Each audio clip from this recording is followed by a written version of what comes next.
I was still in Gorey and I've actually popped into the Ashdown Park Hotel, one of the Redmond family's hotels, to meet their head gardener and producer of all the vegetables in Andrea McCann is her name, from Camolan. They've also produced amazing beef. In fact, it's so good, 2022, they actually won gold medal for their fillet of beef. So let's find out more about it. Lovely to meet you, by the way, to start with.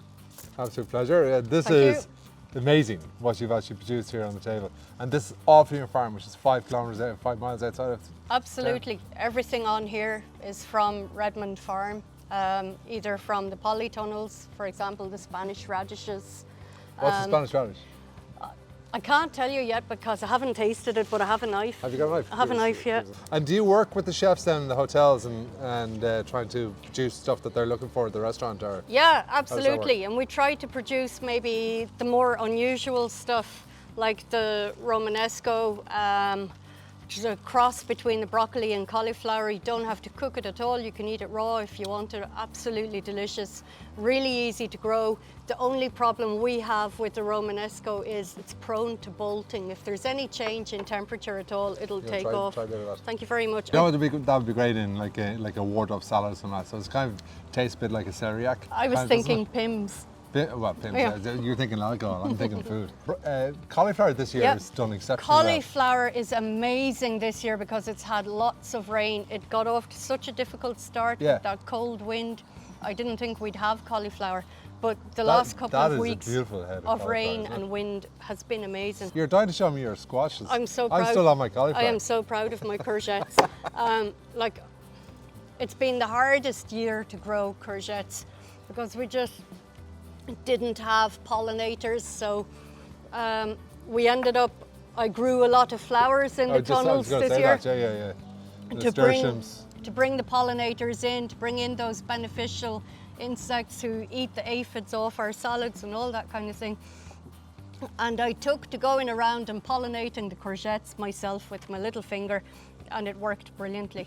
So do you grow products then for the cattle?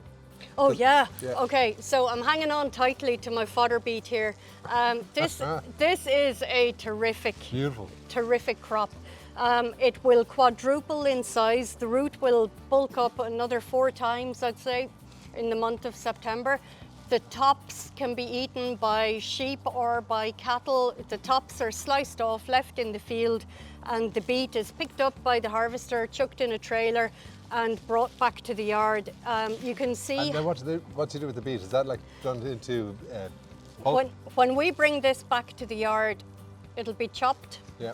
And it'll go into our total mix ration for the cattle with the maize silage that we'll talk about in a minute. We'll talk about it now, because that's We'll talk about it now. Yeah. Okay. Right. So this is the best year ever for growing maize for cattle. And what do they eat of?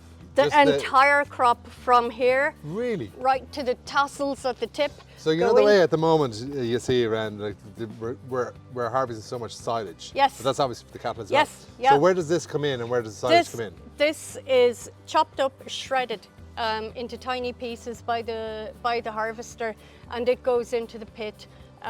Just like grass silage. It's like compost then, is it? Yeah, it's mulched. Yeah.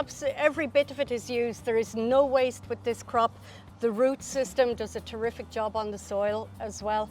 And do you feed that for the winter? Every piece of that is eaten, fed for the winter. It's a really good high carbohydrate, easily digestible, lots of lovely protein in there, very gentle on a young rumen stomach as well.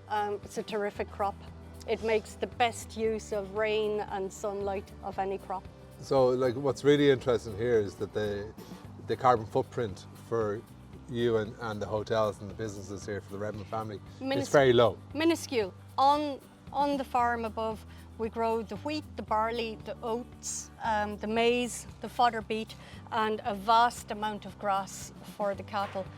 We just import a tiny bit of protein, that's it. You hear people talk about farm to fork the whole time, but this is exactly what it is. Your farm, the Redmond's farm, 5 miles from the hotel or 5 kilometres, very close, and then food's coming in here, the beef's coming in here, and it's a match made in heaven, isn't it? Absolutely, couldn't be better. Yep. So next time you're down in Wexford, make sure you pop into one of the Redmond's hotels and try and taste some of this vegetables and the beef. don't forget that fillet beef, world champion, 22.